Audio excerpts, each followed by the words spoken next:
Senhor presidente, senhoras senadoras, senhores senadores, ouvintes da Rádio Senado, telespectadores da TV Senado. Eu queria começar a minha fala no dia de hoje fazendo um registro muito importante. No dia de ontem foi divulgado pelo IPCA, o Índice de Preços ao Consumidor Ampliado, a inflação do mês de setembro, bem como a inflação acumulada nos 12 meses. E a inflação acumulada dos 12 meses ficou abaixo dos 6%, contradizendo aquelas verdadeiras aves de mau agouro que na mídia e na oposição profetizaram o descontrole da inflação no Brasil. E até o final do ano nós vamos ter resultados tão bons quanto esse. Mas, senhor presidente, eu venho a essa tribuna na tarde de hoje, em verdade, para falar sobre um tema muito importante que eu estou sempre abordando, que é o tema da saúde. E abordar duas coisas relevantes. A primeira delas foi a aprovação no dia de ontem, na Câmara dos Deputados, do texto principal da medida provisória do Mais Médicos. Os destaques, num total de 16, serão votados ao longo do dia de hoje.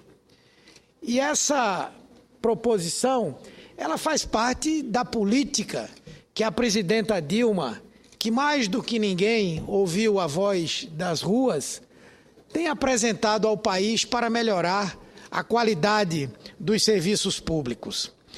Nós, ao mesmo tempo, também estamos trabalhando para que cresça o orçamento da saúde e, com isso, nós possamos melhorar a qualidade do atendimento à população no nosso país.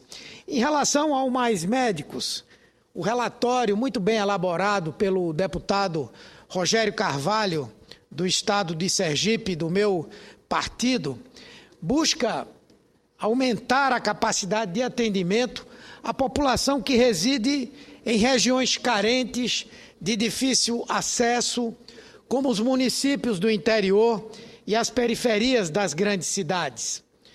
Tivemos alguns avanços importantes, inclusive com algum grau de entendimento com os representantes da categoria médica, que tem sido a maior força de oposição a essa proposta, que do ponto de vista da população brasileira tem recebido grande aprovação. Foi possível chegar a um entendimento de que o registro profissional dessas pessoas que estão chegando do exterior para aqui trabalharem seja feito pelo Ministério da Saúde e que caiba aos conselhos regionais de medicina a fiscalização do trabalho desses profissionais. Isso vai fazer com que o registro seja feito mais rapidamente e esses profissionais mais rapidamente também possam estar se dedicando à população dos municípios para os quais eles foram indicados. E nós entendemos que essa proposta do Mais Médicos, ela é uma proposta muito ampla. Aliás, o senador Mozarildo foi o relator revisor, fez uma série de propostas importantes para melhorar essa proposição. E o importante dessa medida provisória e dessa política é que, pela primeira vez no nosso país, se pensa a formação profissional na área da saúde, especialmente de médicos, com um olhar de longo prazo, como uma ação planejada.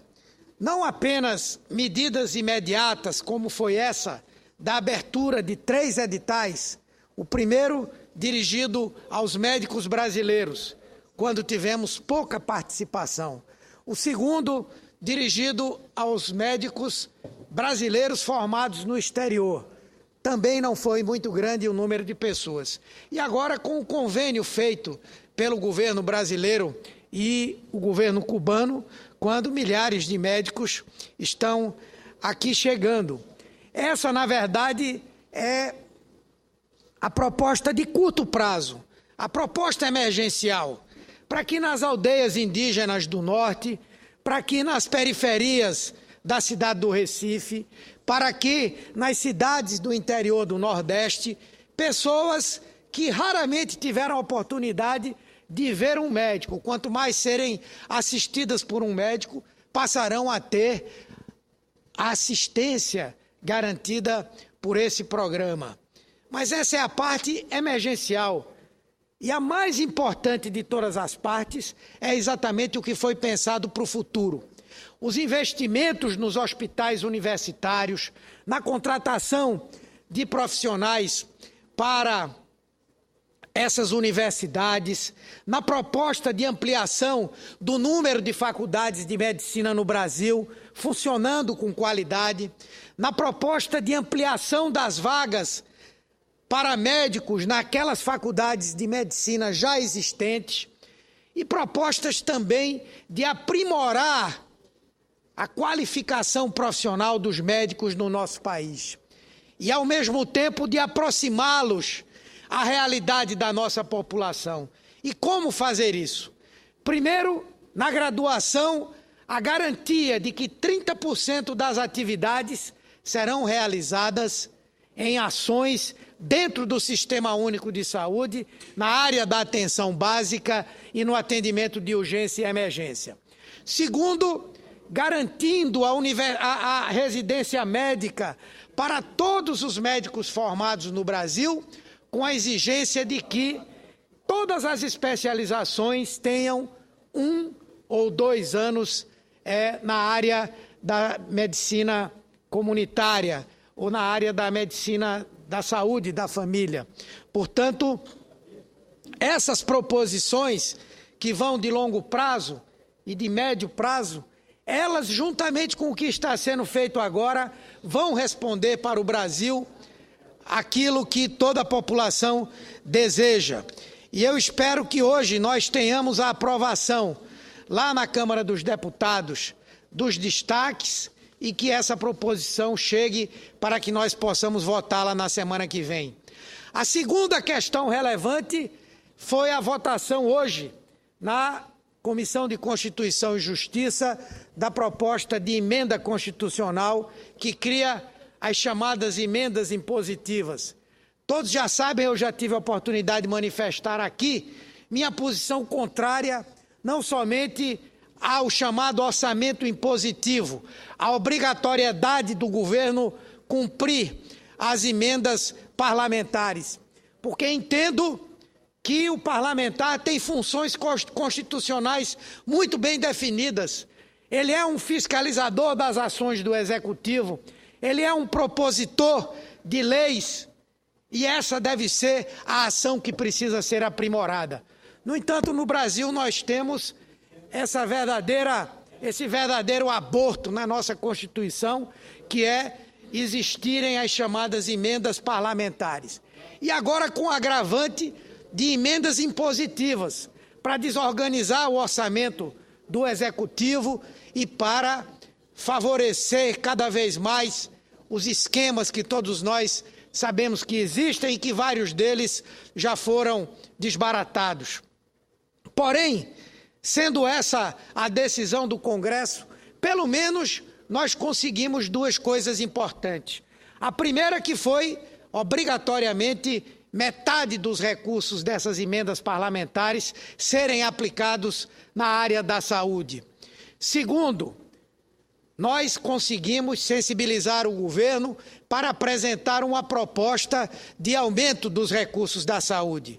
É óbvio que não é a proposta que nós queríamos e pela qual nós vamos continuar a lutar. Nós queremos atingir, e que não seja daqui a muito tempo, um gasto que faça o Brasil se equiparar, não digo nem aos países mais desenvolvidos do mundo, mas aos nossos irmãos aqui da América Latina e a países de nível de desenvolvimento equivalente ao do Brasil. No entanto, é inegável reconhecer que o governo se mostrou sensível a essa questão. Foram as mobilizações das ruas, foi a articulação do Saúde Mais 10 que trouxe para o Parlamento mais de 2 milhões de assinaturas defendendo a proposta de 10% da receita corrente bruta da União para a área da saúde, que fizeram com que o governo se sensibilizasse para pensar essa proposta, que ainda é insuficiente, mas que é importante. Obviamente que eu, como um defensor da política de saúde, participei e vou continuar participando ativamente das negociações para que nós possamos melhorar essa proposta. E apresentei uma emenda à emenda constitucional, primeiro, que faz a constitucionalização daquele índice que o governo propôs, os 15% da receita corrente líquida do ano corrente. E essa constitucionalização é importante, primeiro porque fica claro a que recursos da União essa parte da saúde está vinculada e, portanto, nós tivemos um ganho importante. Segundo, porque a proposta do governo inicialmente era a proposta de vincular os 15% à receita corrente líquida do ano anterior e não do ano corrente. Nós conseguimos que isso fosse mudado. E também porque agora, com a colocação de 15% como mínimo para a área da saúde, a nossa luta, a nossa briga sai do processo legislativo para o debate na formação e elaboração do orçamento. É lá que nós vamos brigar para termos mais de 15% dos recursos para a saúde. E aí é o parlamento que vai decidir. Somos nós que vamos estabelecer as prioridades e a saúde precisa ser encarada como uma prioridade. Além do mais, a emenda constitucional foge do risco do veto da presidente da República. Ela terá que aceitar a decisão que essa casa efetivamente venha tomar.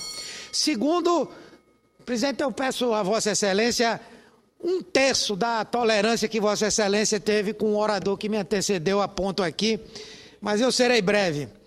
Então, nós não podemos imaginar que os 15% serão sempre o mínimo. Ao contrário, nós temos que trabalhar agora com a ideia de que é de fato o mínimo e não teto.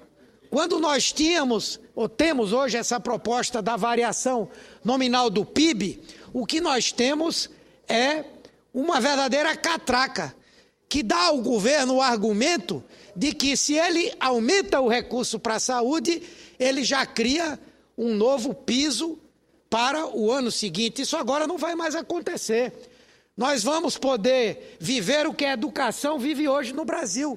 Está na Constituição que são 18% dos recursos de impostos, mas hoje já se gasta mais do que isso.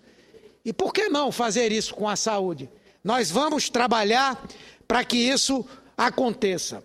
E, portanto, vamos brigar aqui ainda para que nós possamos aumentar no plenário esses recursos e reduzir essas etapas. Eu vou apresentar aqui uma proposta de emenda para que, ao invés desses 15% serem atingidos em 2018, que nós possamos atingi-lo antes.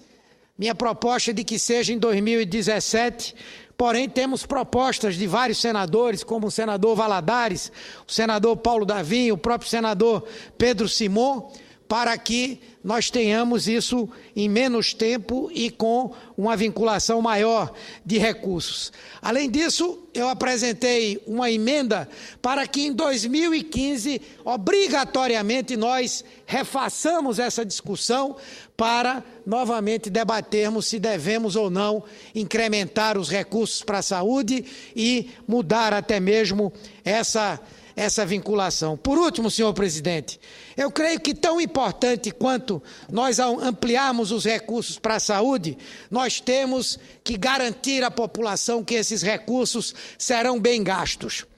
O quanto for destinado, se forem os 6 bilhões a mais que nós teremos, que com mais 7 da proposta da lei atual fazem 13, ou se forem mais, nós temos que garantir que esse recurso seja gasto e que ele provoque impacto, que ele seja dirigido para aquelas áreas onde nós temos gargalos hoje.